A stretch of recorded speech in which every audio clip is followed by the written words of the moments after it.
Hey, is it possible to time travel? And the short answer is yes. So let's get into it. Okay, but unfortunately, we cannot travel at the speed of light or use a time machine to travel to the future or to travel to the past, what we see in science fiction movies. But of course, we can travel, but that is so less than the speed of light that we don't understand. Actually, we're traveling in our daily lives, but we don't understand because that's so less than the speed of light. So, in this video, we will understand that what is time travel? Is it possible? And yes, it is possible according to Einstein's theory. So, an object which is moving is time traveling because time slows down for the moving object rather than the object which is stood still. So here we will have some interesting examples. So let's start and get into it. Okay, so suppose my friend Dan is on the flight. So fortunately he time traveled because his clock is ticking slower than mine because I'm like watching TV, driving car or anything, but I'm not moving like Dan, right? But Dan is moving, Dan is in motion. So Dan's clock is ticking slower and my clock is ticking faster. And this is proven according to Einstein's theory that time slows down for the object which is moving, but that is so less than the speed of light, something like less than a millisecond, that we didn't understand that my friend Dan has time traveled. But yes, he has time traveled.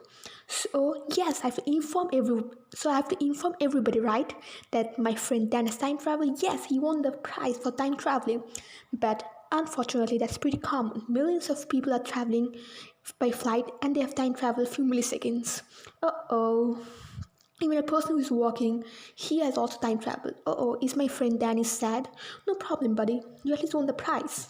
Okay, so over here, I've got a paper and another paper attached like this to make a clock ticking. Tick, tock, tick, tock. You can see, right? So this will help us to understand that how is it possible for a moving object to time travel, to understand more good.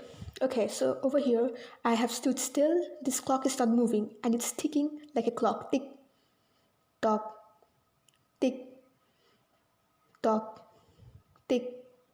Okay, but in the next clip, this clock is moving, but it's exactly ticking like the previous clock. Tick tock, tick tock, tick tock, tick tock. Okay, so what we saw in the first clip, we saw that this clock was moving upside downside, where the clock was still. But in the second clip, we saw that the clock was moving in the slanting way, just like this, just like this. I hope you can recognize it. So here comes the conclusion. Here comes the Einstein's theory. So you can exactly notice that in the first clip the clock was moving upside downside, just like this.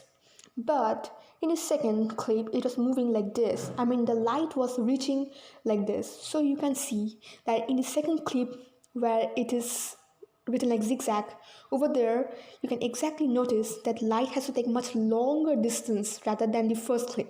So this is the reason why time slows down for the object which is moving. So the moving clock time travels for some millisecond or less than a millisecond. And we are actually time traveling in our daily lives. When we are walking, riding cycle, we're actually time traveling. But that is so less than the speed of light that we did not understand it. We did not recognize it. So we have time travel already. Even we are time traveling now if we are walking. So I hope it's pretty good. So if you understood the whole formula, then never forget to like, comment, share and subscribe our YouTube channel because we will be uploading interesting videos daily. Alright everyone, subscribe our YouTube channel right now.